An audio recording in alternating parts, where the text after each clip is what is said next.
अस्सलाम वालेकुम, नमस्कार, सत श्री अकाल एंड गुड इवनिंग। मैं हूं आरज़ू काज़मी और आप देख रहे हैं point of view.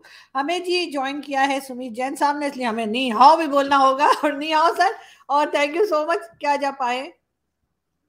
Thank you जी। Ni hao and namaskar. और ये तो आपकी और वैसे भी आपकी कंट्री की ऑफिशियल लैंग्वेज बनने वाली है, बड़ी जल्दी से आपको सीख लेनी चाहिए। मैं सिखा दूंगा आपको। बिल्कुल सर, यहाँ पे क्लासेस होती हैं, कई स्कूल कॉलेजेस में चाइनीज सिखाई जा रही है। लेकिन सर मुझे ये बताइए कि आपके यहाँ जो है वो एक तो ब्रिक्स जो हो रहा है समिट, उसको आप किस तरह से देखते हैं। साथ ही अमेरिकन प्रेसिडेंट जो है उनके बारे में भी बताया जा रहा है कि वो इंडिया का विजिट करेंगे। वहाँ अमेरिका में भी इलेक्शंस हैं नेक्स्ट ईयर, इंडिया में भी हैं और पाकिस्तान में भी हैं।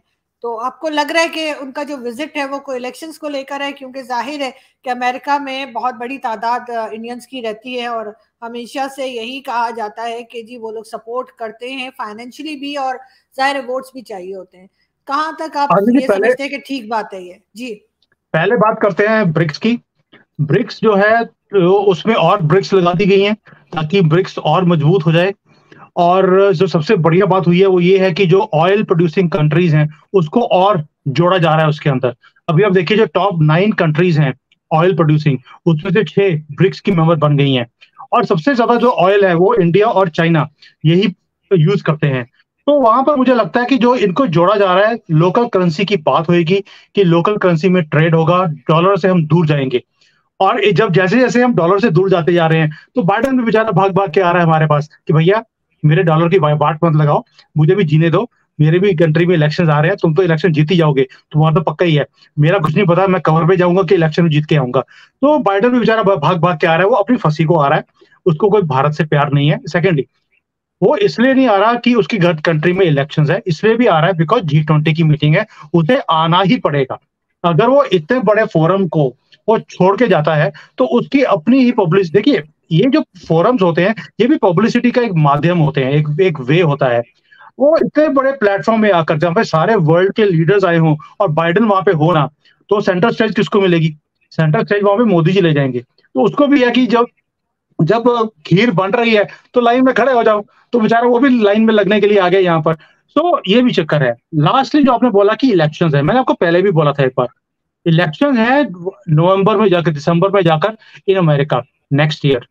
आजकल जो इलेक्शंस हैं वो एक एक साल पहले उसका फैसले नहीं होते। आजकल तो इलेक्शन से पहले जो काम किया है वो ज्यादा लोग याद भी रखते हैं और उसके ऊपर वोटिंग भी होती है। मैंने आपको पहले भी एक बार एग्जांपल दिया था हिलरी क्लिंटन का, कि जब ट्रंप के साथ वो लड़ रही थी, शी वॉज विनिंग, लेकिन आखिरी 5 दिन में एक ऐसी रिपोर्ट आ गई FBI की तरफ से कि हिलरी क्लिंटन हार गई। दैट मीन्स कि उसके 50 साल का जो कैरियर था वो 5 दिन में खत्म हो गया। सो आजकल जो इलेक्शंस है, इट डजेंट मैटर कि आपने एक साल पहले क्या किया है। आज अगर आप इलेक्शन कराते हैं भारत में, तो चंद्रयान 3 का जो सक्सेस है वो इतनी बड़ी सक्सेस है कि पूरा भारत आज मोदी जी को वोट करेगा। लेकिन क्या ये सेंटिमेंट्स अगले साल तक कंटिन्यू रहेंगे? नहीं रह सकते। दैट मीन्स अब आपको हर दिन हर महीने परफॉर्म करना पड़ेगा। ये पाकिस्तान की तरह नहीं है कि आपने 50 साल पहले क्या किया था उसके ऊपर आज भी नवाज शरीफ को वोट मिलती है। अब ऐसा नहीं है। अब आपके दादाजी ने क्या किया, नानी ने क्या किया, दादे ने क्या किया, पिता ने क्या किया, वो काम कोई सोचता भी नहीं है, उन्हें जूते पड़ते हैं अब, जैसे कांग्रेस की पार्टी है। तो अब जो परफॉर्मेंस है, परफॉर्मेंस बेस्ड इलेक्शंस है, डेमोक्रेसी में ऐसा होना भी चाहिए। It is not a legacy. So Biden अगर आ रहा है यहाँ पर, वो अपने फंसी को आ रहा है। एक तो खीर बंटने वाली है यहाँ पर, उस लाइन में लगना है उसको। और दूसरा, he also wants to be in the limelight, जो भारत प्रोवाइड कर रहा है सारे G20 मेंबर्स को। बिल्कुल ऐसा है। लेकिन सर चंद्रयान 3 का आपने कहा, चंद्रयान 3 की सक्सेस के बाद आपके ख्याल से भारत की पोजीशन जो है वो दुनिया के सामने क्या चेंज हुई है? वैसे तो कल जो है आखिरकार बड़े कोशिशों के बाद, यह समझें कि आप लोग तो सब इंतजार कर रहे थे और पाकिस्तान की तरफ से भी मुबारकबाद चली गई, लेकिन चाइना अभी तक खामोश है। तो आपको लग रहा है कि बाकी दुनिया जो है वो किस तरह से सक्सेस को ले रही है? आरजू जी, पहली बात यह है कि दुनिया का कोई भी ऐसा प्रेसिडेंट या प्राइम मिनिस्टर नहीं है जिसने भारत को कॉन्ग्रेचुलेट ना किया हो। पहली बात ये। दूसरा, आपने बोला कि भारत की पोजीशन का क्या होगा। देखिए, भारत अपनी पोजीशन बना रहा है every day. Chandrayaan 3 is one of the many things जो भारत कर रहा है। लेकिन मोदी जी ने आज बहुत ब्यूटीफुली इसरो की, जब वो वहां पर गए हैं सुबह और लैंड करे, वो ग्रीस से आकर सीधा गए वो इसरो के हेडक्वार्टर्स में, वहां जाकर उन्होंने एक लाइन बोली कि इस जो अचीवमेंट है इसके बाद भारत थर्ड वर्ल्ड कंट्री से फर्स्ट वर्ल्ड कंट्री की तरफ आ गया है। मतलब क्या है? थर्ड वर्ल्ड का मतलब है कि तीसरी लाइन में खड़ा किया जाता था फोटोशॉप्स में। जब भी कोई सारे वर्ल्ड के लीडर्स मिलते थे, हमारा प्रधानमंत्री एंड में कोने में खड़ा होता था। आज सेंटर में खड़ा होता है, वो भी फर्स्ट लाइन में। तो ये जो चंद्रयान 3 की सक्सेस है, ये शो करता है कि हमारी पावर, हमारी टेक्नोलॉजी, हमारे साइंटिस्ट वो किस लेवल तक पहुंच गए हैं, और उसी नजरिए से भारत को देखा भी जा रहा है। ये आप भी मानते हैं कि ये एक छोटी अचीवमेंट नहीं है। जहां पर अमेरिका, रशिया, चाइना जैसी कंट्रीज फेल हो गई हो, यूएई फेल हो गया हो, इजराइल फेल हो गया हो, जापान फेल हो गया, वहां पे भारत ने करके दिखाया। तो ये शो करता है कि हमारी साइंटिफिक जो नॉलेज है, समझ है, पकड़ है चीजों के ऊपर, वो कितनी एडवांस्ड हो चुकी है। सो हमारा जो नाम है वो वाकई में टॉप की कंट्रीज में पहले भी लिया जाता था। जैसे हमारी इकोनॉमी 5 ट्रिलियन की तरफ पहुंचेगी, और पहुंच भी रहे हैं हम लोग। और अब तो अनुमान है कि शायद इस साल हम जर्मनी को भी क्रॉस कर देंगे। क्यों? हमारी इकोनॉमी राइज कर रही है, जर्मनी की डाउन आ रही है, वहां पे रिसेशन है। तो इस साल हम शायद 4th लेवल पे तो इसी साल पहुंच जाएंगे हम लोग, ऐसा अनुमान भी है। तो इस चीज को, ये छोटी अचीवमेंट नहीं है, it's a huge achievement. But आप ये देखिए भारत का लेवल क्या है आज की डेट में। हमने चंद्रयान 3 भेजा है, अभी अभी उसकी मिठाइयां खा के खत्म भी नहीं करी, अभी मुंह में टेस्ट खत्म हुआ नहीं है। हमने चंद्रयान 4 का अनाउंस भी कर दिया कि जॉइंटली हम लोग जापान के साथ मिलकर काम करेंगे। सिंगापुर हमारे साथ जॉइंट वेंचर करने को तैयार है। साउथ कोरिया अब कह रहा है कि हम आपके साथ जॉइंट वेंचर करना चाहते हैं इस स्पेस की एक्सप्लोरेशन के ऊपर। हम तो मतलब मुझे लगता है चंद्रयान 3 अभी रोवर बाहर निकला भी नहीं है, हमने चंद्रयान 4 अनाउंस कर दिया, 5-6 पाइपलाइन में डाल दिए। What is going on? ये ग्लोबल पावर की लैंग्वेज नहीं है तो किसकी है? बिल्कुल सही। लेकिन मुझे एक चीज बताइए सर के ये चंद्रयान 3 की सक्सेस हो गई या इंडिया की इकोनॉमी हो गई, आम आदमी जो वहां पर, एक आम सिटीजन की बात कर रही हूँ मैं, उसकी जिंदगी में क्या चेंज आया? आपको लगता है कि उसकी हालत पहले से बेहतर हुई है? बहुत से लोगों ने कहा, जिसमें हमने बीबीसी वर्ल्ड जो है उसकी भी न्यूज देखी, जिसमें उन्होंने कहा कि गुर्बत है हिंदुस्तान में और वो इस किस्म के प्रोजेक्ट्स या इस किस्म के मिशंस कर रहा है, जो कि खैर मैं तो समझती हूँ कि करने चाहिए डेफिनेटली। लेकिन आम आदमी जो है, आपके ख्याल से उसका लिविंग स्टैंडर्ड कुछ बढ़ा है, कुछ ऊपर की तरफ गया है? ओके, आपके क्वेश्चन में 2 पार्ट्स हैं। आपने भी मुझे लगता है इंडियन मीडिया की तरह लंबे लंबे क्वेश्चन पूछने शुरू कर दिए। 2 पार्ट्स में इसको उसको मैं डिवाइड करता हूँ। पहले बात करते हैं हम लोग बीबीसी की। बीबीसी में जलन क्यों है? क्योंकि वो खुद ये कोई भी काम कर नहीं पाए। वो कहते हैं कि वो डेवलप्ड कंट्री हैं, पैसे बहुत है उनके पास, भी करके दिखा देते। प्रधानमंत्री तो खुद नहीं चूज कर सके, वो भी हमारे से उधार लेना पड़ा इन्हें। तो ये वो कंट्री का हाल है। एज फार एज वो कहते हैं कि गुर्बत बहुत है। और भाई अपनी कंट्री देख लो, जो आपका लंदन है, लंदन में जितने होमलेस है उतना मुझे लगता है पूरे हिंदुस्तान में होमलेस नहीं होंगे जितने आपके सिर्फ लंदन लंदन में है। तो जलन इस बात की है, ये है कि हम बोलते नहीं ना, हमें सुनाने की आता, पता ही आपको। अभी भी मैं सुना नहीं रहा हूँ, सिर्फ शेयर कर रहा हूँ आपके साथ कि भाई उनकी कंट्री का हाल क्या है। तो गुर्बत की बात, हालत तो ये है as far as India is concern. Bharat के अंदर पिछले 9 साल में पहले यहाँ पर 3 चीजों के नारे होते थे: रोटी, कपड़ा और मकान। अब आपने देखा होगा पिछले 9 सालों में आपने कभी भी रोटी, कपड़ा, मकान इनके ऊपर बात करते किसी को सुना नहीं है। क्योंकि रोटी सबको मिल रही है, जिसको नहीं मिल रही थी तो 80 करोड़ लोगों को फ्री में राशन पिछले 2-3 सालों से मिल भी रहा है। कपड़े की कोई प्रॉब्लम नहीं है यहाँ पर। मकान सबको बना बना के दे दिए, करोड़ों मकान गवर्नमेंट ने बना के दे दिए, बाकी पाइपलाइन में है। ये सारे डेटास सारी कंट्री को मालूम है, आपको भी मालूम है। तो as far as living standard of people is concern, वो इंक्रीज हो रहा है, वैल्यू बढ़ रही है। जो जो दिखते थी, किसी के घर में टॉयलेट नहीं था, गवर्नमेंट ने बना के दे दिया। पानी के कनेक्शंस, गांव गांव में, घर घर में पानी के कनेक्शंस हैं। मैं आपको एक एग्जांपल देता हूँ। अमेठी हमारे एक छोटा सा गांव है, बहुत गरीब, जहां से राहुल गांधी जीतते आ रहे थे पिछले, उनकी पूरी फैमिली। वहां पर ना सड़कें थी, ना पानी था, ना बिजली था, कुछ नहीं था। अभी मोदी जी की गवर्नमेंट वहां पे पहुंची है। पिछले 2-3 सालों में मैं जाके आया हूँ last year, I was amazed. झुग्गी झोपड़ियां हैं वहां पे, पक्की सड़कें बनी हुई हैं। झुग्गी झोपड़ियों में पाइप्ड गैस कनेक्शंस अवेलेबल हैं। इसको अगर आप अपलिफ्टमेंट ऑफ लाइफ नहीं बोलते तो किसको बोलते हैं? तो अगर आप किसी भी भारत में जाएंगे, किसी भी कोने में जाइए, मैं दिल्ली में बैठकर या मुंबई में बैठकर या चाइना में यहाँ बैठकर बड़ी सिटी में बैठकर ये बातें नहीं करता हूँ। मैं ग्राउंड रियलिटीज की बात करता हूँ। Why? Because as a businessman मुझे बहुत ट्रेवल करना पड़ता है, और गांव-गांव में जाकर, क्योंकि जो बड़े प्रोजेक्ट्स होते हैं वो हमेशा एक रिमोट प्लेसेस में लगाए जाते हैं, ना कि बिगर सिटीज में, क्योंकि वहां पे जगह महंगी होती है।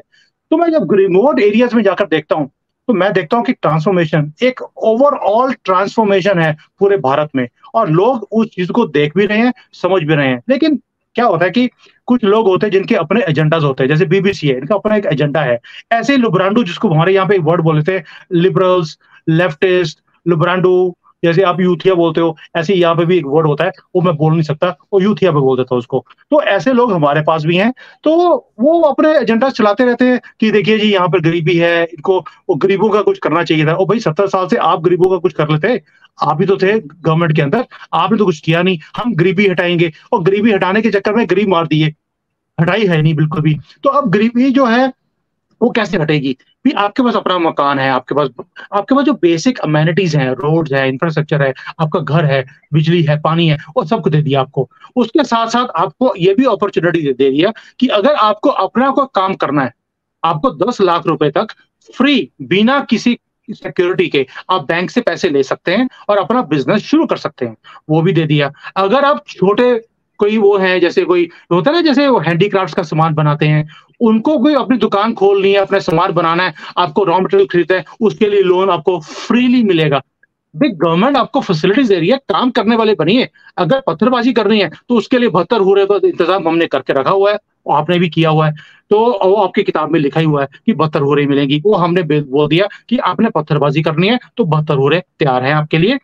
काम करना है तो आपके पास 72 चीजें हमने दे दी, आप चूज करो इन 72 चीजों में से आपने क्या चूज करना है। सो चॉइस इज योर्स।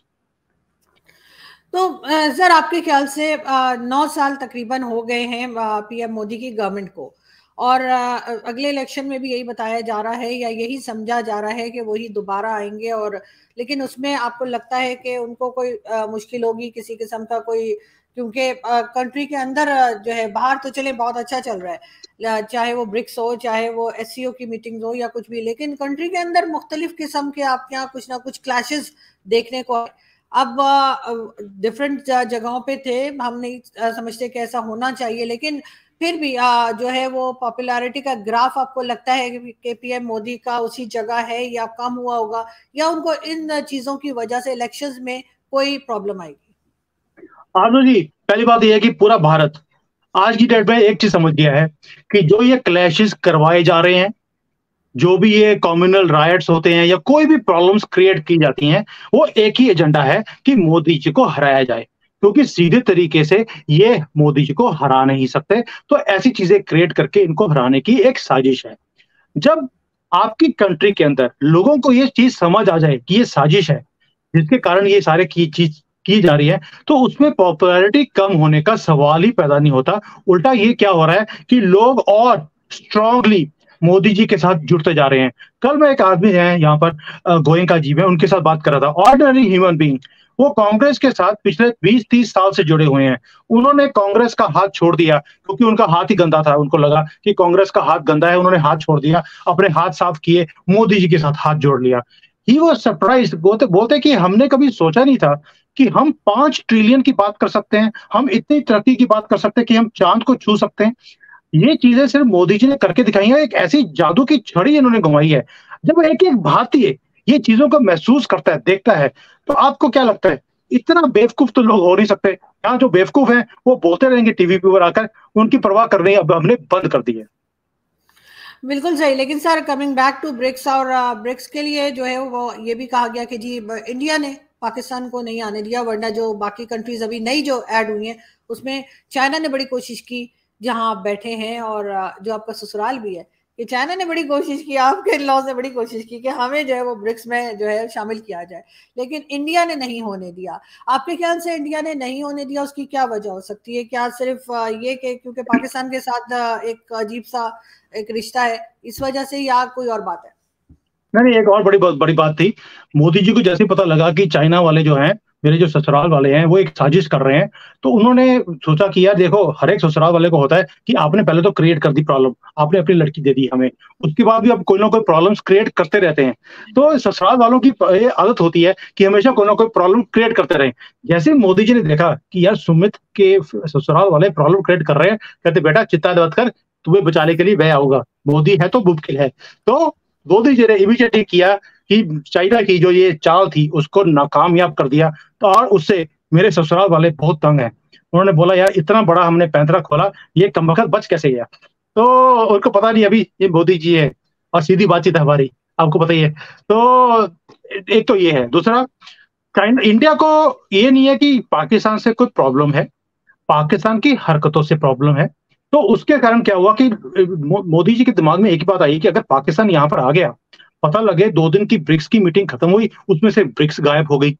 तो उन्होंने ब्रिक्स को बचाने के लिए पाकिस्तान को यहाँ पर बुलाने के लिए उन्होंने बोला यार इसको मत बुलाओ यहाँ से, क्योंकि ये तो कुछ ना कुछ आएंगे, कुछ ना कुछ लेके ही जाएंगे, तो ये ब्रिक्स ले जाएंगे, क्योंकि किसने पैसे तो दे नहीं इस कंट्री में, जितने भी कंट्रीज है वहां पर हैं, वो पैसे देने की तो उनकी ना तो उनकी इंटेंशन है, भारत देगा नहीं, चाइना ने अपने हाथ खींच खींच लिए। और जो बाकी कंट्रीज है वो भी बचते फिर रहे हैं आपसे। आप फोन भी करते हैं आपके कंट्री वाले, वो फोन उठाते नहीं है। तो इन्होंने बोला कि और तो कुछ बचा नहीं है, ब्रिक्स बची है, पता लगे ब्रिक्स निकल गई। तो उसको बचाने के लिए हिंदुस्तान ने किया, अदरवाइज हमारा कोई ऐसा कोई प्रॉब्लम नहीं है पाकिस्तान के साथ। लेकिन आप ये मान रहे हैं कि हिंदुस्तान ने नहीं पाकिस्तान को ऐड होने दिया, या आपके ख्याल से कि अभी टाइम सही नहीं था और पाकिस्तान कोई ऐसी चीज ऑफर नहीं कर रहा जिसको देखते हुए जो पाकिस्तान को ऐड किया जाता ब्रिक्स में? वैसे तो देखिए, होना चाहिए था। मैंने ये नहीं कहा कि हिंदुस्तान ने पाकिस्तान को नहीं आने दिया। मैं तो साजिश की बात करी है जो मेरे ससुराल वाले कर रहे थे, तो मोदी जी ने मुझे सपोर्ट किया है। और उसमें किसी की आग लगी, किसी की कहीं जली, उसका मुझे पता नहीं। लेकिन आप ये मानते हैं कि पाकिस्तान को ऐड ना करने में मतलब कहीं ना कहीं भारत का आता है? लेकिन खैर मेरा तो ये ख्याल है कि होना चाहिए था, और अभी नहीं तो आगे जाकर पाकिस्तान अपने अपना काम करे और जिस तरीके से अपने आप को जो है वो बढ़ाए आगे पॉजिटिवली, बिल्कुल, जिससे कि वो भी ब्रिक्स का हिस्सा बन सके। लेकिन सर लास्ट में फिर मैं यही पूछना चाहूंगी कि आपके यहाँ जो है, आप जिस तरह से देख रहे हैं कि मोदी जी की सरकार जिस तरह के मिशंस कर रही है, चाहे वो आपका चंद्रयान हो या फिर आपकी इकोनॉमी हो, लेकिन उसके साथ साथ चाइना के साथ जहां पे आप मौजूद हैं, चाइना के साथ भी थोड़ी सी टफ सिचुएशन चल रही है और होती रहती है आगे पीछे। तो आपके ख्याल से चाइना के साथ कोई बातचीत होगी कि जो है पीसफुली जो बॉर्डर्स हैं वहां पे कुछ अमन आए? आदर्श जी, पहली बात यह है कि आपने बोला कि पाकिस्तान को अपनी पोजीशन बनानी पड़ेगी। आपको एक चीज समझनी पड़ेगी, भारत ने अपनी पोजीशन बनाई है अपने काम से, अपनी मेहनत से, अपने रिजल्ट्स दिखाकर। तो जो भी कंट्री अभी अगर देखेंगे तो 9 साल पहले शायद भारत की भी वही सिचुएशन थी, जिस जिस खड्डे में आप गिरे हुए थे शायद उसके आसपास हम खड़े थे, गिरने वाली पोजीशन थी हमारी उस खड्डे में। लेकिन मोदी जी ने हमें वहां से गिरने नहीं दिया और कहीं से कहीं लेके चले गए। तो ये मेहनत है, इसके लिए कमिटमेंट चाहिए। हमें वो प्रधानमंत्री नहीं चाहिए जो दोपहर को 2 बजे आए और 4 बजे घर जाके कुछ सूंघने लग जाए, उससे कंट्रीज नहीं चलती। तो उसके लिए मेहनत करनी पड़ती है। आप सोच के देखिए, इतना बड़ा टूर, इतना जेट लैग, तो भी वहां से वो निकल के सीधा इसरो की बिल्डिंग में अर्ली मॉर्निंग उनको मिलने गए हैं। It was not a scheduled meeting. इसको बोलते हैं जज्बा, आपके कंट्री को आगे लेके जाने के लिए। उसके कारण ही कंट्रीज तरक्की करती हैं, उसके बिना नहीं होता है। हम भी काम करते हैं कंपनीज में, 20-20 घंटे काम करना पड़ता है हमें, और 2-2 साल लगातार हम मेहनत करते हैं, तो कंपनी जो नीचे जा रही होती है उसको बाहर लेके जाते हैं हम लोग। तो इसके लिए कमिटमेंट चाहिए। एज फार एज दूसरा क्वेश्चन, क्योंकि क्वेश्चन बहुत है, दूसरा क्वेश्चन क्या था आपका? सर दूसरा क्वेश्चन मेरा यही था कि चाइना बॉर्डर जो है उसकी तरफ कोई बातचीत हो रही है कि उसको थोड़ा पूरा मन किया जाए? ब्रिक्स के अंदर वहां पर मीटिंग हुई, क्योंकि शी जिनपिंग जो है वो अभी थोड़ा सा पहले पिंग पोंग खेलते रहते थे हमारे साथ, अभी वो पिंग पोंग खेलने की पोजीशन नहीं है, थोड़ी सी कमर उनकी टेढ़ी हुई हुई है, क्योंकि मोदी जी ने कमर पे ना उनकी जो रीढ़ की हड्डी है उसके ऊपर लात मारी हुई है, तो वो थोड़ी टेढ़ी हो गई है, अभी वो पिंग पोंग खेल नहीं पा रहे। तो उन्होंने बोला कि देखो मोदी जी, मेरी जो है थोड़ी सी हालत टेढ़ी हुई हुई है, आप बताओ इसको सीधा कैसे करना है, मेरी रीढ़ की हड्डी ठीक नहीं हो रही। तो मोदी जी ने बोला देखो भैया बेटा ऐसा है, तुम्हें एक ही काम करना पड़ेगा, तुम जो ये बॉर्डर के ऊपर जो पिंग पोंग खेलने की कोशिश करते हो इसको रोकना पड़ेगा। तुम अपने बंदों को पीछे लेके जाओ, मैं अपने बंदों को पीछे लेके जाता हूँ, जो सिचुएशन 2020 से पहले थी हम वहीं पर आ जाते हैं। तो उसने बोला ठीक है, मैं अपने लोगों को बोल देता हूँ कि भाई इसको आहिस्ता आहिस्ता डी एस्केलेट किया जाए। तो ऑलरेडी ब्रिक्स में बात हो चुकी है कि इसको ठीक करना है। चाइना की भी because reason why Jinping now wants this to happen, because उसे भारत की मार्केट चाहिए। हम एक एक करके हर चीज को ट्रांसफर करते जा रहे हैं भारत में, इनकी हर इंडस्ट्री को ब्लॉक करते जा रहे हैं। जो इनकी मेजर था इलेक्ट्रॉनिक्स, जो सारी भारत में एक्सपोर्ट होती थी, हमने उसको बैन कर दिया कि हम इंपोर्ट नहीं होने देंगे। इनकी कार कंपनीज भारत में आना चाहती थी, हमने इन्वेस्टमेंट्स को रोक दिया। We do not want it. तो वो भी देखते हैं कि हमारे एप्स बंद कर दिए, इलेक्ट्रॉनिक्स बंद कर दिए, हमारी जो भी इंडस्ट्रीज भारत में आना चाहती हैं माल बेचने के लिए, वो हम ब्लॉक करते जा रहे हैं। इनको हमारी जरूरत है। This is the best time to negotiate. तो जिनपिंग भी बोलता है कि यार मेरी ऑलरेडी रीढ़ की हड्डी टेढ़ी हुई है, इसको सीधा करने का एक ही तरीका है कि मोदी जी के सामने मैं सीधा हो जाऊं। तो उन्होंने आकर जो बात करी है, बहुत पते की बात करी है, लेट अस डी एस्केलेट।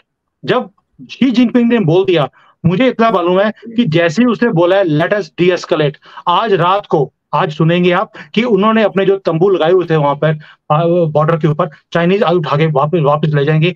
एक दिन लगेगा सिर्फ, बिकॉज यहाँ पर वन मैन रूल है। ऊपर वाले ने बोल दिया, इमीडिएटली एक्शन होता है यहाँ पर। सो आई एम श्योर कि जो वो ब्रिक्स के अंदर मीटिंग हुई है और जो मोदी जी ने स्टैंड लिया है कि बेटा बंदे का पुत्र बन जा, वरना वही होगा कि जो टेढ़ी करी है मैं बिल्कुल ही टेढ़ी कर दूंगा। पता लगे तुम यू टर्न इमरान की तरह तुम देखने लग जाओ। तो ये जो है, अब मुझे लगता है कि अब हल निकलेगा। ये चाइना के फायदे की बात है कि वो हल निकालने की कोशिश कर रहा है, और इनकी लैंग्वेज भी चेंज हो रही है। अब देखिए, चाइना की लैंग्वेज अब भारत के लिए चेंज हो रही है। यहाँ पर मैं मीडिया में भी देखता हूँ कि दे आर नाउ अप्रिशिएटिंग कि जो ये मीटिंग्स होती हैं हमारे जो जनरल्स की और इनके जनरल्स की, वो पॉजिटिव की तरफ जा रहे हैं। पहले कभी भी ये पॉजिटिव वर्ड यूज नहीं करते थे। दैट शोज के ऊपर से ऑलरेडी इंस्ट्रक्शंस इनको चली गई हैं शी जिनपिंग से कि start showing this things as positive, ताकि कंट्री के अंदर ये इमेज ना जाए कि हम पीछे जा रहे हैं। क्योंकि ये पीछे जाने के लिए अपने नाक, इनको लगता है हमारी नाक कट गई, तो अपने नाक भी बचानी है, फेस भी बचाना है और पीछे भी हटना है। तो ये हरकतें ऑलरेडी शुरू हो गई हैं। You will see from today itself tents उतरने शुरू हो जाएंगे।